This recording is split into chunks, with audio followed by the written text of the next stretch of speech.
이렇게 읽게 된 내용은 뭐 그 지난 기도회 기간 동안에도 우리 많이 읽었습니다. 많이 또 나눴던 내용인데요. 오늘은 전체를 한번 정리하고 또 우리 기도에 필요한 여러 가지 부수적이고 또 보조적인 역할을 하는 또 그럼에도 불구하고 중요한 내용들을 함께 살펴보고자 합니다. 우리 신년 기도회를 다 마치면서 이 기도회 처음 시작했을 때 우리가 읽었던 우리의 행동 자세 또 우리 행동 수칙 한번 같이 읽어봤으면 좋겠는데요. 화면 띄워주시면은 좋겠습니다. 제가 올려드렸거든요. 네, 그렇죠. 네, 같이 한번 읽어보겠습니다. 시작. 기도에 대해서 새롭게 배운다는 겸손의 마음이 필요합니다. 아멘. 기도에 대해서 새롭게 배우는 거예요. 그러니까 맨날 기도했으니까 목사님 저 기도 많이 했습니다. 그게 아니라 제가 뭐 제 말 드린 게 아니라 성경에서 나온 이야기를 드린 거니까 우리 기도가 과연 성경적으로 얼마만큼 이렇게 부합하는가, 또 성경이 말하고자 하는 기도의 내용이 내 안에는 얼마만큼 남아 있었는가 함께 우리가 생각해 보는 시간이었는데, 이거는 지속적으로 우리가 기도를 하면 할수록 기도를 많이 배우는 그러한 일들이 있었으면 좋겠습니다. 두 번째 같이 한번 읽어보겠습니다. 시작. 경건을 습관과 체질 개선으로 여기고 습관이 들 때까지 삶 속에서 지속해야 합니다. 아멘. 목사님 2023년 기도회로 시작했는데 아무런 변화가 없었어요. 그거는 우리가 경건에 대해서 잘 알지 못했기 때문이에요. 이 집회 한 번이 중요한 게 아니라 경건이 실력이거든요. 실력은 연습하고 계속해야 쌓이는 거예요. 그래서 기도는 쌓이는 것이고 기도는 계속해야 근육이 붙는 거예요. 그래서 기도가 쉬워지고 오래 기도하는 것도 가능해지는 이유가 이 경건이라는 게 습관과 체질 개선이라는 것을 분명히 여기시고, 여러분이 어떤 습관의 사람이냐 그게 바로 여러분이거든요. 내가 어떤 습관의 사람이냐가 바로 나기 때문에 영적으로 내가 어떤 습관의 사람이냐를 먼저 파악하고 이러면 안 되겠다 마음을 결단하고 뜻을 세우고 이런 경건의 훈련 속으로 나아가게 되시기를. 그래서 이 처음에 한 우리 신년 기도회 때 잘 충분히 되지 않았다 그러면은 우리 뭐 3월 달에 한번 또 우리 한번 또 새봄 기도회를 또 한번 신춘 기도회를 또 하는 거고요. 또 여름에는 또 수련회 가는 거고요. 또 가을에는 부흥회 하는 거고, 이렇게 해가지고 계속적으로 자극을 받아서 우리가 이제 기도가 익숙해지고 또 개인 영성이 좀 충만해지고 이런 것들을 좀 같이 우리 내면화했으면 참 좋겠습니다. 우리 세 번째입니다. 우리 같이 한번 읽어보겠습니다. 시작.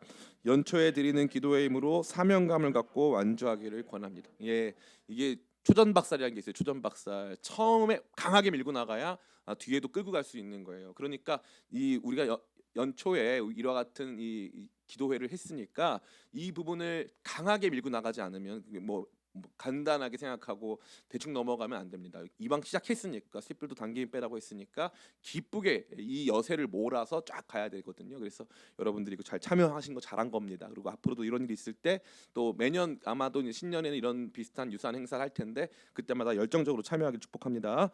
아멘. 네 번째 우리 같이 한번 읽어보겠습니다. 시작. 개인 영성뿐 아니라 가정과 공동체 회복으로 이어지는 귀한 시간이니 더욱 사모하는 마음으로 참석해야 합니다. 아멘. 따라해볼까요? 내가 바뀌면 가정이 바뀐다.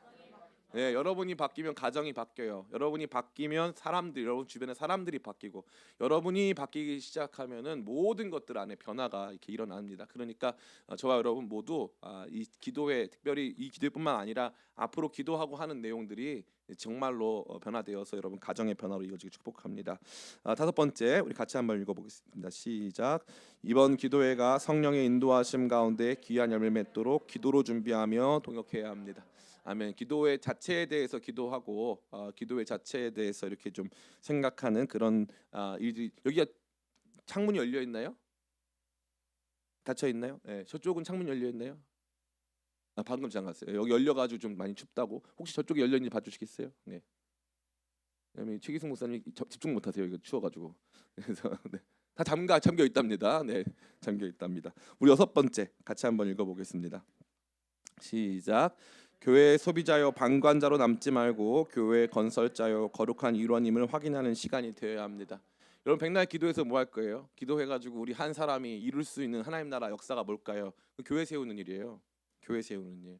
그거보다 가치 있고 의미 있는 일은 없습니다.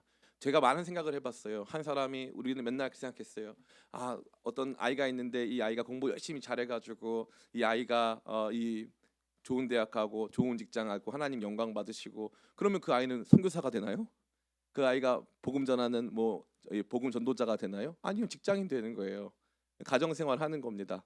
제가 이제 농담 반 진담 반으로 우리 한동욱 형제한테 옛날에 슈퍼맨 100만 명 돌파하면 이제 우리 교회 건축 좀 해달라 그랬어요. 그때 선을 걷더라고요. 그래서 그때 가서 생각해 보겠다. 고맙긴 했어요. 고맙긴 했어요. 그런데 저도 상상 못했고 아마 본인도 상상 못했을 텐데 지금 50만이 넘었거든요. 근데 제가 추이를 지켜보니까 이거 시간 문제더라고요. 100만 가는 게. 그러면은 우리 교회에 100만 유튜버 있으니까 그 사람이 교회 다 세우는 걸까요? 아니에요. 이게 신기한 거예요. 교회는요 이름 없는 수많은 사람들에 의해서 세워지거든요. 누가 어떻게 하는지 아무도 몰라요. 한두 사람이 세우는 게 아니에요. 그런데 주님께서는 내가 내 교회를 세우리니 음부의 권세가 이기지 못하리로다. 예수님께서 주인 되신 교회는 반드시 확장하고 성장해가지고 거기에 열매가 맺히기 시작해요. 그게 그 당대일 수도 있고 그 다음 때일 수도 있어요. 언제인지는 알 수 없어요. 그러나 반드시 교회가 하나님께서 일하시는 주체가 되는 거예요.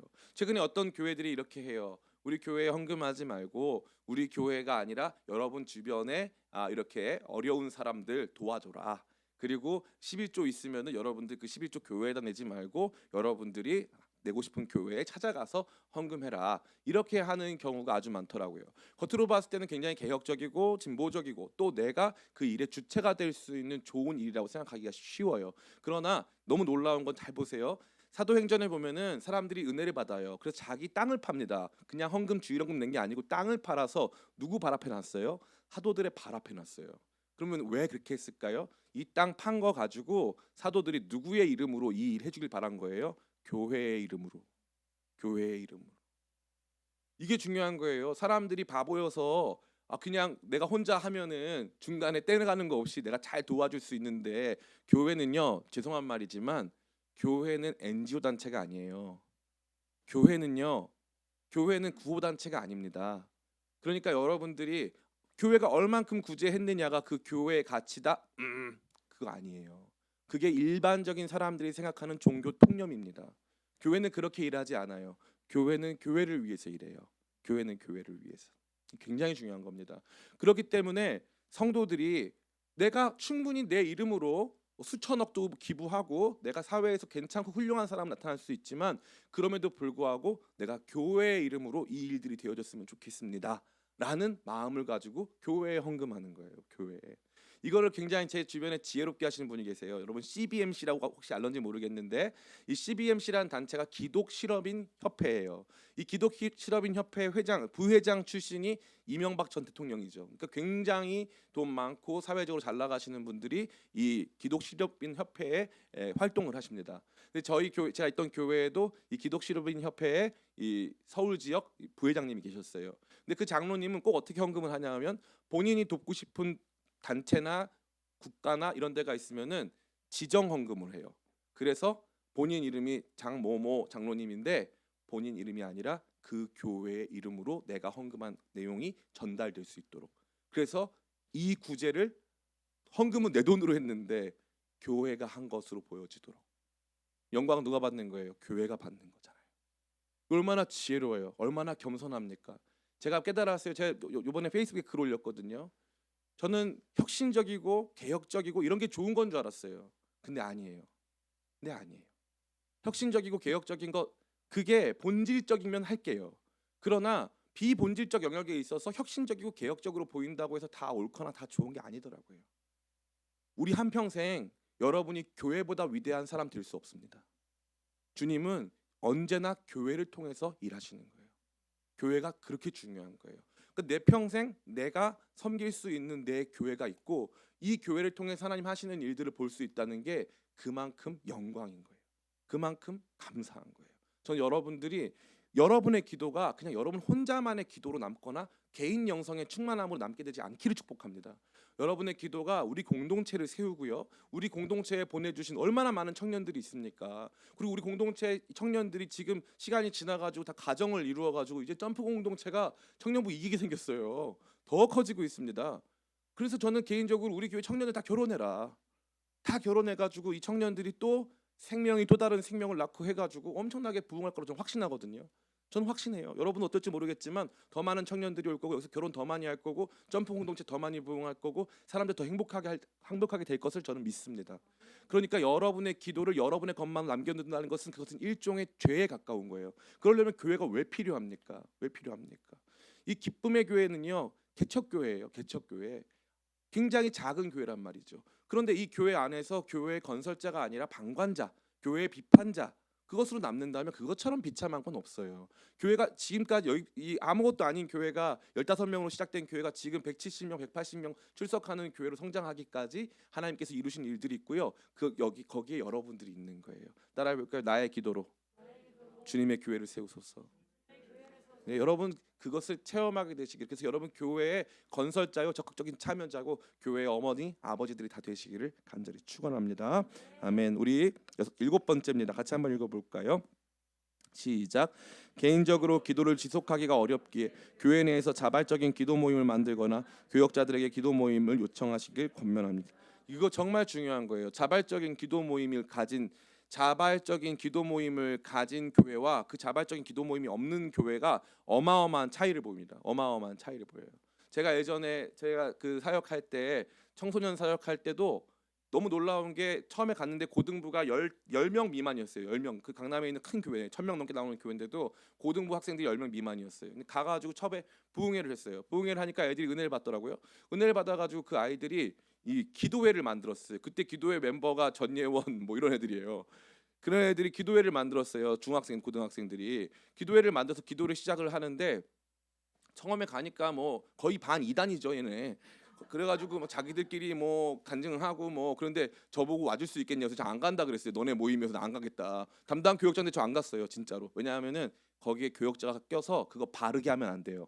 그게 이상해지더라도 자기가 주인이 돼서 이끌어가는 그런 기도회가 있어야 돼요. 그리고 나서 그 친구들이 저한테 와서 저희 잘하고 있나요? 라고 말하면 그때 이거 이렇게 하고 저거 이렇게 하고 해서 도움을 말하면 되지. 처음부터 교역자가 이끌고 가면은 걔들 모이다가 다 안 모여요. 근데 처음에 애들이 7명 모였어요. 모여서 기도회를 하는데 처음에 자기들이 기도할 줄 모르니까 그냥 이러고 있었어요. 근데 한 아이가 자기 간증을 털어놓은 거예요. 사실 우리 집에 이런 문제가 있어. 그때 애들이 다 같이 울면서 기도하는 거예요. 그 기도회가 불과 4개월 만에 40명이 모이는 공동체가 됐어요.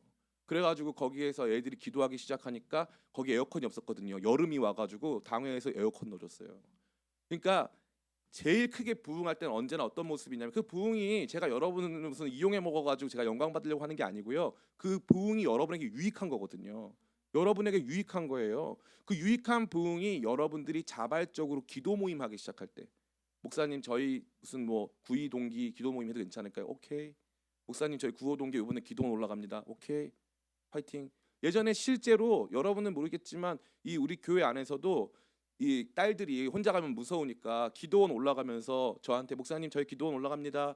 기도해 주세요 하고 저한테 사진 찍어서 보내줘요. 그 다음날 전 금식하러 올라간 줄 알았더니 그 다음날 또 철원에 있는 기도원인데 철원 맛집에 가 있더라고요, 얘네들이. 그래서 니네 기도를 하는 거냐, 기도를 하는 건지 뭐는지 모르겠지만 먹기도 하나 뭐 이렇게 하더라고요. 너무너무 재밌어요. 근데 그렇게 하면서 자기들끼리 그 기도원도 갔다 오고 하면서 은혜 받고 공동체가 생기고 함께 기도해 주기 시작할 때 그때부터 변화가 일어나는 거예요. 제가 제일 안타까운 건 평생 교회를요 수동적으로 다니는 사람들이 있어요. 수동적으로 시켜서 하는 사람들. 그래서 뭐 하자고 하면 일단 싫어해요. 목사님이 뭐 시켰다고 생각해요. 목사님은 선생님, 아버지 이런 사람 생각하고 마치 내가 이 운동장에서 피치 위에서 뛰는 축구 선수고 목사님이 감독이 돼가지고 요번에는 우리 교회는 뭐 352 전법으로 나가자 해가지고 열심히 달려보자 이게 아니라 마치 나는 안 뛰고 싶은 사람인데 목사님이 뒤에서 뛰라고 해가지고 뛰는 것처럼 완전 수동성에 빠져 있고 교회는 마치 목사님이 하는 것처럼 전 이 교회 왜 그래? 목사님이 왜 저래? 이거밖에 모르는 사람들이 너무 많아요. 여러분이 바꾸는 거예요. 여러분이. 저는 22살 때 어떤 교회 가서 청년부 회장을 했어요. 그때 왔던 목사님과 이 교회 누나들이 사이가 안 좋았어요. 그래가지고 교회가 개판 나는 거예요. 제가 가가지고 청년부 회장하면서 감리교회였는데 22살 때 28살, 9살, 뭐 30살 있는 다 같이 모여가지고 제가 추진해서 MT를 갔어요.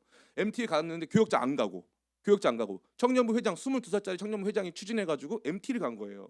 MT를 가니까 이제 이 사람들이 마음이 열린 거예요. 같이 그래가지고 우리 짝기도 이런 거 했어요. 그리고 돌아가면서 서로 이렇게 이렇게 인사례라고 해서 같이 인사하고 기도 제목 나누고 울음바다 되고 막 변화가 일어났어요. 저는 그때부터 알았어요. 교역자가 하는 게 아니에요. 여러분이 하는 거죠.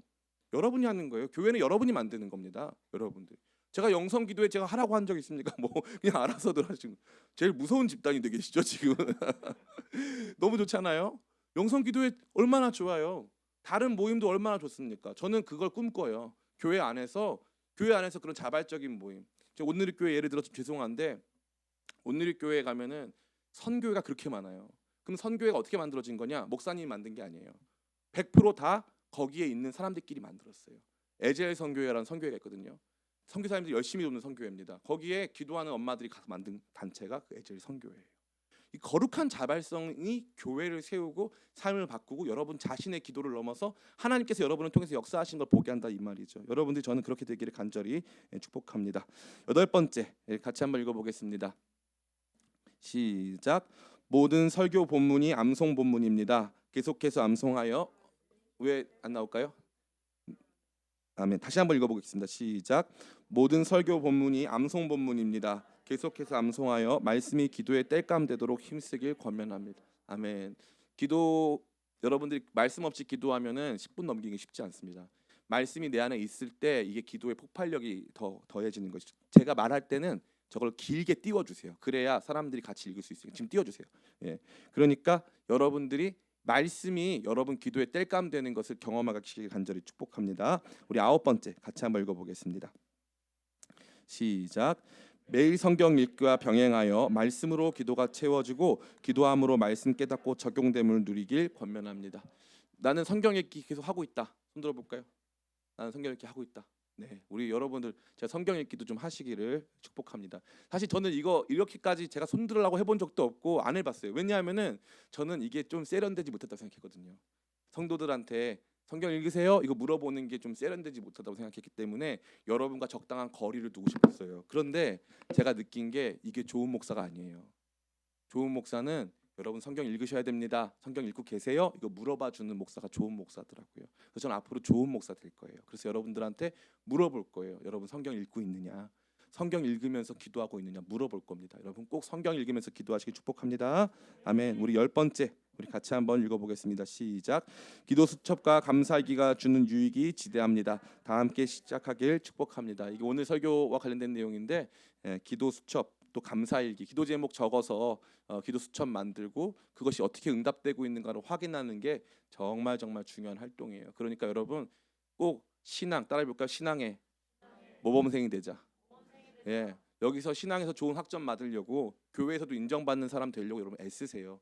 제가 여러분 인정하는 게 아니라 하나님 앞에 인정받는 사람 되려고 여러분 애쓰세요. 하나님 앞에서 힘써서 하나님 기뻐하시는 사람으로 좀 살고 싶다. 이게 숙제도 아니고요. 주님을 사랑하니까 하고 싶은 거예요. 아, 나도 1등 신자 되고 싶다. 나도 우리 주님 기쁘게 했으면 좋겠다.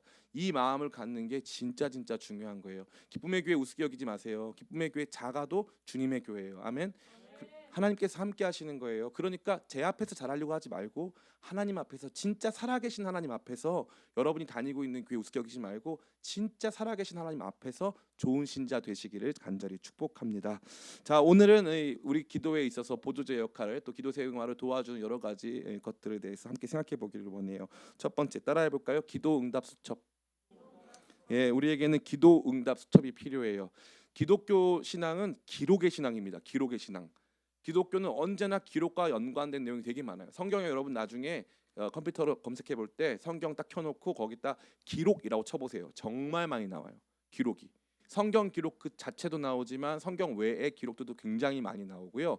주님께서 우리의 미간에 성경 말씀도 쓰라 그랬고 문지방에 성경 말씀도 쓰라 그랬어요. 그래서 기독교는 언제나 기록의 종교다. 절대 잊어버리시면 안 되는 내용입니다. 특별히 우리에게 주어진 특별 계시가 성경이라고 하는 기록된 책이라는 사실을 볼 수 있고요. 또 한 가지 여러분 천국 가면은 하나님이 책을 한 권 들고 계시죠. 그 책 이름이 뭡니까?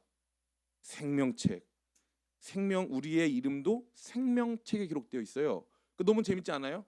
기독교는 책의 종교고요. 그 안에 성경만 있는 게 아니고 하나님께서 들고 계신 우리의 이름이 적혀 있는 행위책도 있지만 생명책도 있다는 거예요. 생명책. 기가 막힌 거예요. 그래서 기독교는 그 자체로 기록의 종교다. 이뿐 아닙니다. 하나님께서는 언제나 기념물을 만드시죠. 하나님의 사람들은 가는 곳마다 제단을 쌓고요. 그 제단에다가 이름을 붙이고 우물을 쌓고 우물을 만들고 우물에다 이름을 붙입니다. 또 기념물들을 쌓죠. 그래가지고 요단강을 건넜을 때 요단강 안에 있었던 돌을 꺼내가지고 그 돌을 기념물로 삼는 거예요. 이건 우상과는 달라요. 우상은 그 우상이 능력이 있는 거예요. 그러나 이 기념물은 능력 있으신 하나님이 행하신 것을 기억하게 하는 것이 기념물이에요. 그러니까 우리로 하여금 날마다 기억하게 하는 거예요. 기억하게 하는 거. 아, 이게 이런 일이 있었지. 이런 겁니다. 놀라운 것은 선악과는 뭘까요? 선악과. 선악과는 따라해 볼까요? 예배하게 하는 나무. 이게 왜 중요하냐면은 동산 중앙에 있어요. 동산 옆에 있는 것도 아니고 동산 중앙. 그래가지고 동산을 거니다 보면 어디서든 선악과가 중심에 놓여져 있는 걸 볼 수 있는 거고, 선악과를 통과하지 않으면 안 되는 거죠. 선악과가 중심에 있어요. 그럼 선악과는 무슨 메시지 담고 있는데? 이건 네가 못 먹어 메시지 담고 있잖아요.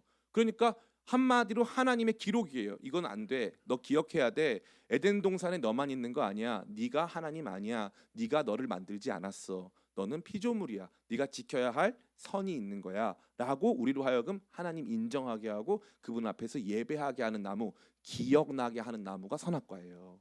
그러니까 이 모든 신앙적인 기념물들, 기억하게 하는 장치들이 저와 여러분들에게 참신앙은 기억하는 것이라는 것을 말해주고 있는 거죠. 이뿐 아닙니다. 예수님은 성만찬을 제정하셔서 뭐라고 말씀하시냐면 이것을 행하여 나를 기념하라 라고 되어 있어요. 원래 원어에는 기념하라라는 단어가 없죠. 이 기억하라라고 되어 있어요. 이것을 행하여 나를 기억하라. 그래서 신앙은 기억하는 거예요. 기억하지 못하면 신앙할 수 없어요. 기억이 정말 중요한 거예요. 여기까지는 신앙과 기록 혹은 신앙과 기억에 대한 일반론이었다면, 여러분에게 주어지는 굉장히 보편적이고 일상적인 내용 안에서 신앙적 기록이 있는가가 아주 중요한 거예요. 신앙적 기록이 있는가. 우리 시편 77편에서 시편 6절에서 12절 말씀 같이 한번 읽어보겠습니다. 6절에서 12절 같이 읽습니다. 시작. 밤에 부른 노래를 내가 기억하여 내 심령으로 내가 내 마음으로 간구하기를 주께서 영원히 버리실까? 다시는 은혜를 베풀지 아니하실까? 그의 인자하심은 영원히 끝났는가? 그의 약속하심도 영구히 패하였는가? 하나님이 그가 베푸실 은혜를 잊으셨는가? 노하심으로 그 베푸실 긍휼을 그치셨는가 하였나이다. 또 내가 말하기를 이는 나의 잘못이라. 지존자의 오른손에 해 곧 여호와의 일들을 기억하며 주께서 옛적에 행하신 기이한 일을 기억하리이다. 또 주의 모든 일을 작은 소리로 읊조리며 주의 행사를 낮은 소리로 되뇌이리로다. 아멘. 이 말씀 앞부분 보면요, 이 사람 지금요 완전히 절망 상태예요. 어떻게 볼 수 있습니까? 7절 말씀. 주께서 영원히 버리실까? 다시는 은혜를 베풀지 아니하실까? 8절. 그의 인자하심은 영원히 끝났는가? 그의 약속하심도 영구히 패하였는가? 9절. 하나님이 그가 베푸실 은혜를 잊으셨는가? 노하심으로 그 베푸실 긍휼을 그치셨는가 하였나이다. 이 사람이요 더 이상 기도조차 하고 싶지 않고요, 그냥 내 삶의 은혜는 끝났다고 생각하고 있어요. 다 끝나버렸다. 근데 이 사람이 언제 이거 회복했어요? 보니까 11절 이렇게 되어 있어요. 곧 여호와의 일들을 기억하며 주께서 옛적에 행하신 기이한 일을 기억하리이다. 또 주의 모든 일을 작은 소리로 읊조리며 주의 행사를 낮은 소리로 되뇌이리로다. 아멘. 그러니까 주님께서 행하신 일들을 다시 한번 기억하면서 그때부터 다시 한번 기도가 터져 나오는 거예요. 우리 모든 신자들은 하나님의 행하심 외에 하나님께서 행하셨다라고 하는 것 빼고는 설명이 안 되는 삶의 이야기를 가지고 있습니다. 그렇기 때문에 우리가 자꾸 그것을 기억해낼 필요가 있는 거예요. 하나님 없이는 설명 안 되는 그 많은 일들 있잖아요. 정말 기가 막힌 일들 다 경험하고 왔거든요. 근데 문제가 뭐예요? 날마다 까먹어요. 날마다 까먹습니다. 날마다 까먹어요. 그러니까 뭐가 필요하다? 기억하는 게 필요하다는 거예요. 그럼 여러분에게 기억하는 장치가 있어요, 없어요? 대부분의 신자들은 없습니다.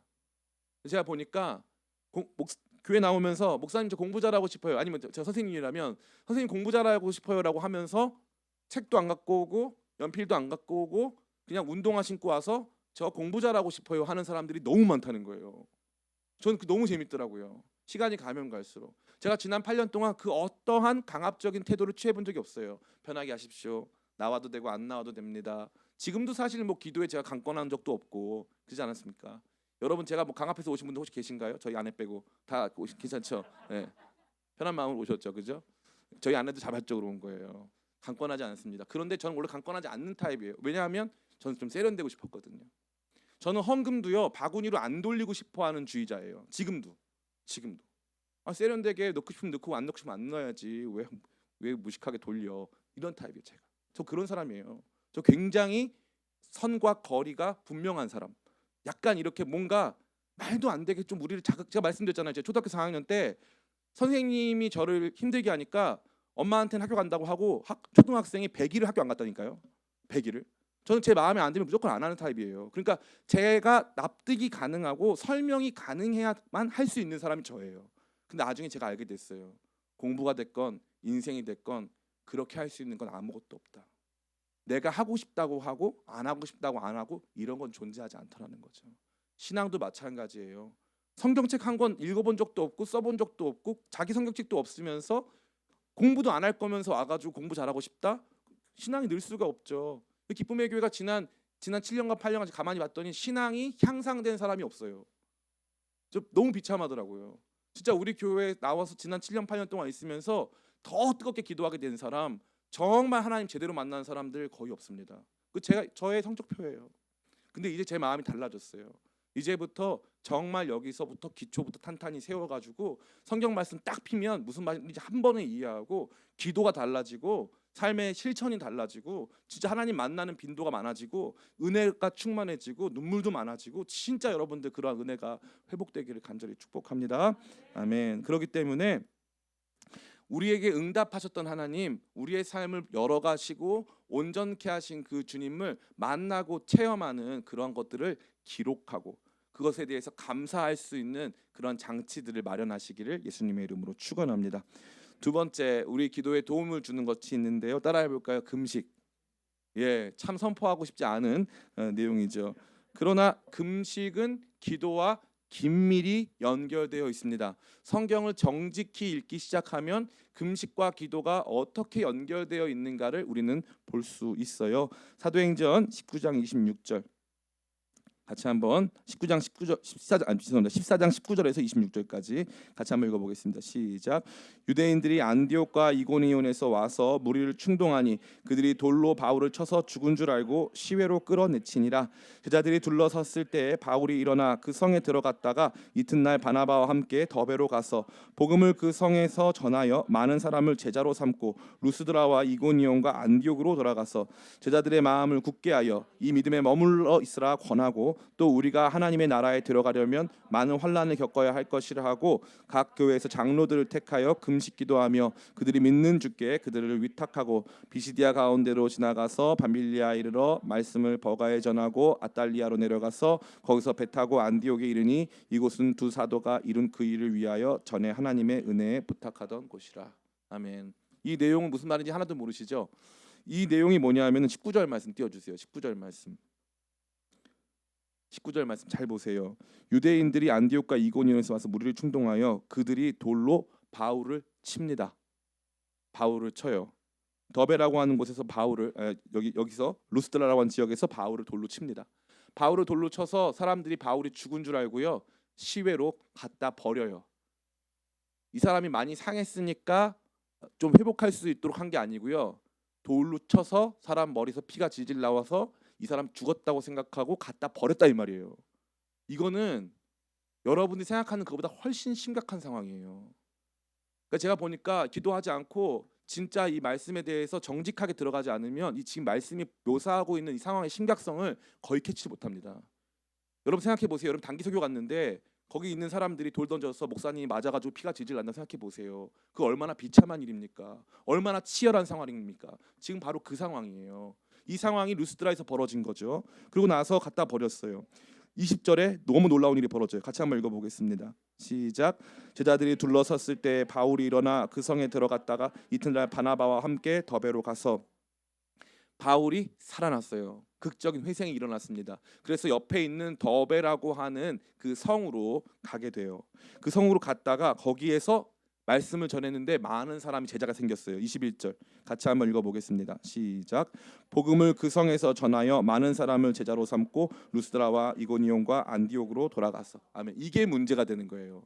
이게 사도행전을 13장부터 차근히 읽어가다 보면은 이 순서가 안디옥, 이고니온, 루스드라, 더베가 연결되어 있다는 걸 알 수 있거든요. 그 무슨 순서냐면은 여기 19절에 보면은 유대인들이 안디옥과 이고니온에서 와서라고 되어 있죠. 안디옥과 이고니온에 있던 유대인들이 루스드라에서 말씀 전하고 있었던 사도 바울에게 돌로 쳐서 사도 바울이 죽을 뻔한 거예요. 그런데 지금 여기에서 이 더베에서 밑으로 조금만 내려가면 무슨 도시가 나오냐면 사도 바울 자기의 고향이자 자기가 최근까지 머물렀던 자기의 집이, 자기의 진짜 집이 있는 다소라는 곳이 나옵니다.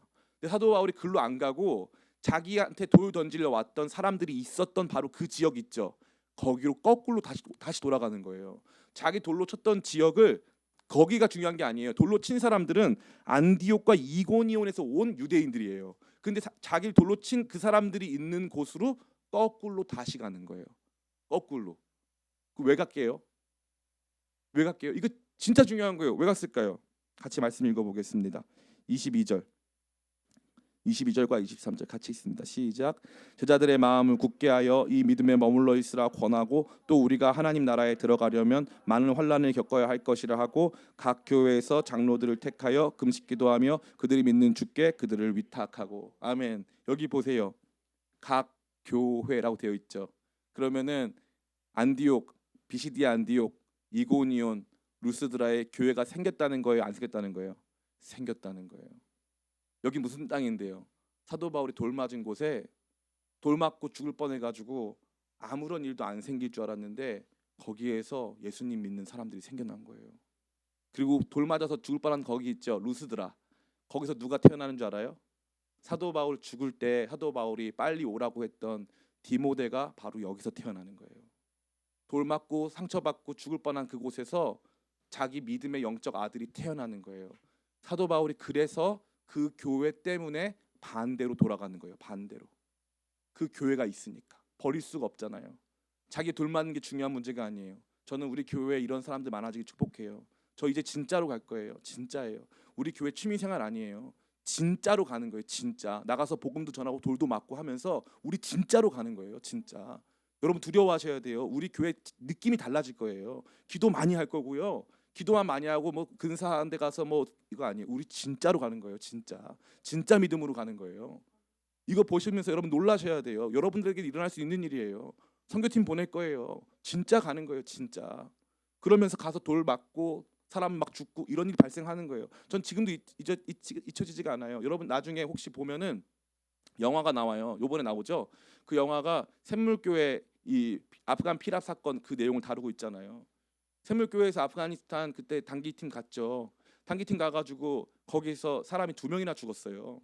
2명이나. 그 중에 한 목사님은 저랑 개인적으로 친한 목사님이었어요. 그 사람이 2명이나 죽었단 말이에요. 사람 2명이나 죽었는데 박은조 목사님 나와서 뭐라고 했냐면 TV에 나와가지고 온 국민이 다들 난리가 났어요. 근데 박은조 목사님 뭐라고 했냐면 죄송합니다. 국민 여러분께 누를 끼쳐서 죄송한데 우리는 선교를 포기할 수 없습니다. 제가 그 말이 너무 좋았어요. 아, 저분 진짜구나. 저거 진짜구나. 장난 아니구나. 신앙 장난 아니거든요. 신앙이 장난이 아니에요. 근데 지금 여기에서 보면은 이 사도 바울이요, 돌 맞고 자기를 돌로 친 사람들이 있는 그곳으로 다시 돌아가가지고 교회를 붙잡아 놓고 하는 일이 있어요. 그게 뭐냐면 23절입니다. 제가 읽어드릴게요. 각 교회에서 장로들을 택하여 금식 기도하며. 아멘. 사도 바울이 장로들.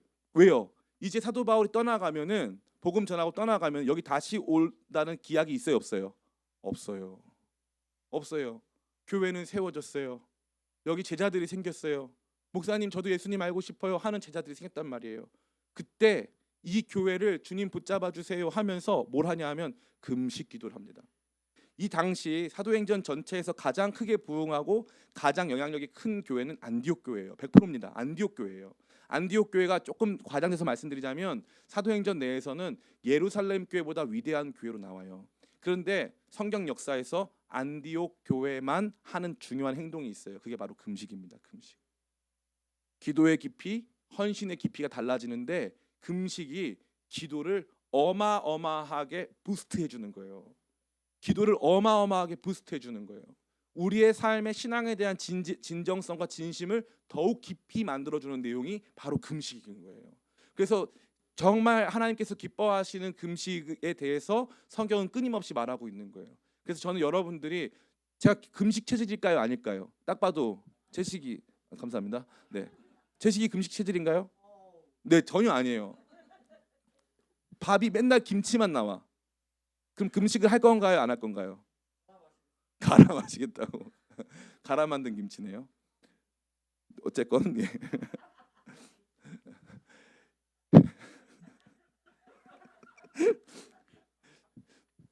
우리는 금식 체질이 아니에요. 저는 진짜 금식 체질이 아니에요. 그런데 저는 힘써서 가끔 해요.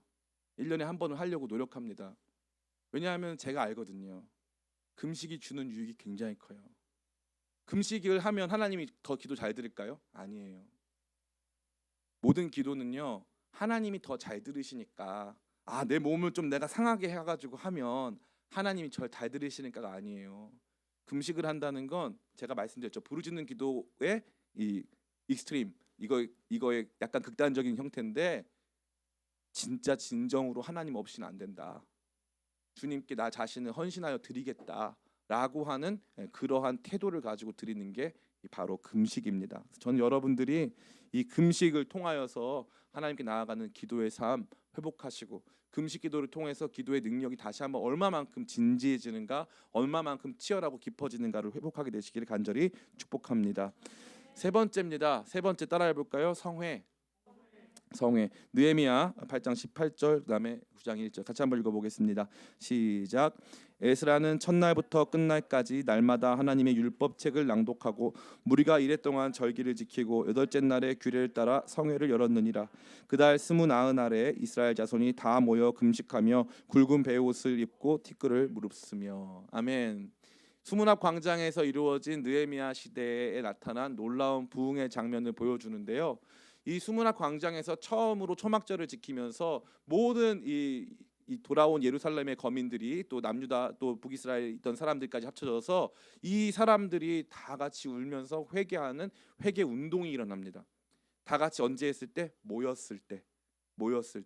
제가 얼마 전에 페이스북에도 그 글을 썼는데, 언젠가부터 신앙이 지나치게 파편화되면서부터 군중의 찬양, 모임의 신학이 상실되기 시작했어요. 나만 잘하면 돼. 내가 제일 중요해. 내 마음이 최고 중요한 거지. 이게 강해지다 보니까 모여서 하는 일에 너무나도 우리가 익숙하지가 않은 거죠. 그런데 성경은 이러한 미스바 대성회라든가 이 다양한 모임 등을 통해서, 모임이라고 하는 성회를 통해서 민족 전체가 회개하고 달라지고 기도의 자리가 다시 한번 회복되는 장면을 너무나도 많이 보여주고 있는 거예요. 그래서 교회에서 그러한 성회가 있으면 그 성회에 적극적으로 참여하는 게 좋을까요? 좋지 않을까요? 좋죠. 네. 그 성회에 적극적으로 참여하는 게 좋습니다. 그러면 그걸 준비하는 목사는 성회를 하고 싶을까요? 안 하고 싶을까요? 안 하고 싶죠. 목사님은 안 하고 싶은 거예요. 저는 말씀드렸잖아요. 저는 제가 언제 믿음이 제일 좋냐면 저 혼자 있을 때 저 진짜 좋은 사람이에요. 저 혼자 아무 스트레스 없이 혼자 있잖아요. 혼자 엄청나게 은혜 받고 감동하고, 집에서 제가 혼자 있을 때는 고양이들도 다 저가 은혜 받고 있는 줄 알아요. 진짜로. 예. 혼자 있을 때 얼마나 평화로운지 몰라요. 조용해요 저는. 그런데 저는 사람들하고 함께하는 일이 전 힘들어요. 솔직히 힘들어요. 성회라고 모였는데 많이 모여요? 잘 많이 안 모여요? 많이 잘 안 모여요. 열심히 해야 잘 안 해요. 대부분 다 열심히 안 해요. 그러면은 목사님이 실망스러워요? 아니면은 막 희망의 부풀어 올라요? 실망스럽죠. 시대가 달라졌다. 헌신의 강도에 약하다. 그런 생각이 드니까 저는 그런 생각 안 하고 싶으니까 원래 스타일이 그런 모임을 좀 안 하려고 하는 타입이에요. 지난 코로나 때 2021년에 우리가 느헤미야 이 리빌딩이라는 여름 온라인 수련을 한 적이 있거든요. 저는 그때 너무 낙심이 돼가지고 코로나 때니까 수련회 하지 말자 그랬어요. 그때 참 감사하게도 김배강 목사님이 저한테 와가지고, 목사님 이런 상황에서라도 하셔야 됩니다. 온라인으로라도 모여야 됩니다. 계속 저한테 얘기를 해줘가지고 저는 솔직히 안 하고 싶었는데 그때 그 모임을 한 거예요. 그러고 나니까 성도들이 힘을 조금 얻더라고요. 저는 저처럼 목회를 못하는 목사는 처음 본 것 같아요. 그러니까 목회랑 안 맞아요 제가. 그러니까 사람들과 함께 어떻게 해가지고 그 사람이 이렇게 잘 해가지고 이런 거 안 맞아요. 저는 뭐라고 할까요? 저는 파이터. 저는 진짜 강력한 그런 거 아니면 웬만한 건 좀 제가 보기엔 좀 가소로우니까, 전반으로 가소로우니까 그냥 너무 신앙생활을 문화생활로 하는 거 아닌가 이런 생각이 들면은 그냥 같이 대화조차 별로 안 하고 싶어하는 타입이 저예요.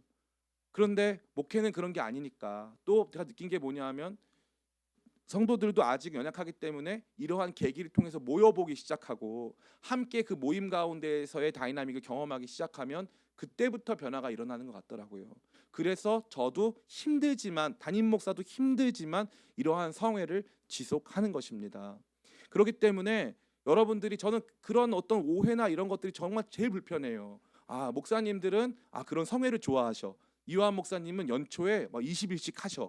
그게 제가 하고 싶어서 제가 막 그걸 기뻐하고 여러분들한테 막 강제하면서 제가 막 희열을 느끼는 이상한 이렇게 뭐 세디스트 같은 사람이어가지고 그래서 영적으로 여러분들을 막 굴종시키려고 하는 타입이어서 그거 아니에요. 그거 아닙니다.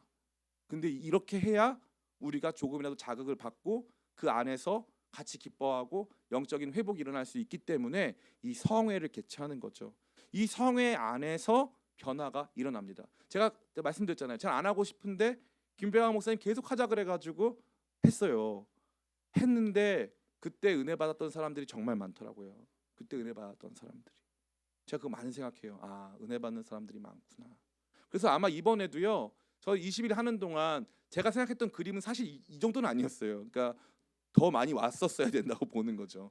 아니면 오늘이 아니었으면 어저께라도 아니면 뭐 다른 날이라도 좀 더 많이 왔었으면 좋겠다라고 하는 기대가 담임 목사니까 있었을 거 아니에요. 그런데 놀라운 건 이렇게밖에 안 모였어도 은혜 받는 사람들이 있어요. 변화되는 사람들이 있어요. 그렇기 때문에 이 성에 담임 목사가 하고 싶건 안 하고 싶건 여러분이 하고 싶건 안 하고 싶건 교회는 이러한 종류의 공동체의 군중 집단적 모임이 필요한 것입니다.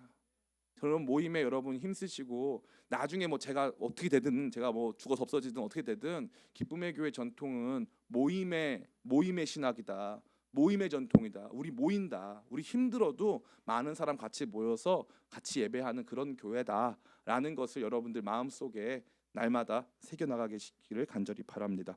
이제 말씀 다 마칩니다. 기도는 제가 말씀드렸잖아요. 이거는 실천적인 활동이기 때문에 생각으로 하는 게 아니에요. 실제적으로 참여하고 실제적으로 해보고 실제적으로 진짜 그 안에서 살아보는 게 정말 중요하거든요. 그렇기 때문에 지난 20일간 우리가 이것들에 대해서 실천적인 내용들을 같이 살펴보았습니다. 오늘은 그 가운데서 기도 응답 기도 수첩 적고 그 안에서 기록하여서 기억하는 그러한 내용도 살펴봤고요. 또 금식 또 그리고 성회에 대해서 우리가 생각해봤어요. 여러 가지 여러분이 할 수 있는 모든 기도에 도움이 될 수 있는 것들을 다 포괄해서 여러분들이 함께 그렇게 기도의 자리로 나가게 되시길 축복합니다. 제가 지난 20일의 모든 이 설교 모든 내용들 살펴봤을 때 저 자신에게 그냥 설교 내용만 봤을 때 저는 늘 저 자신이 실망스럽지만 설교 내용만 살펴봤을 때는 제 생각에는 90점 주고 싶어요. 근데 나머지 10점이 제가 안 다룬 내용이 딱 뭐냐 하면은 기도와 찬양이에요.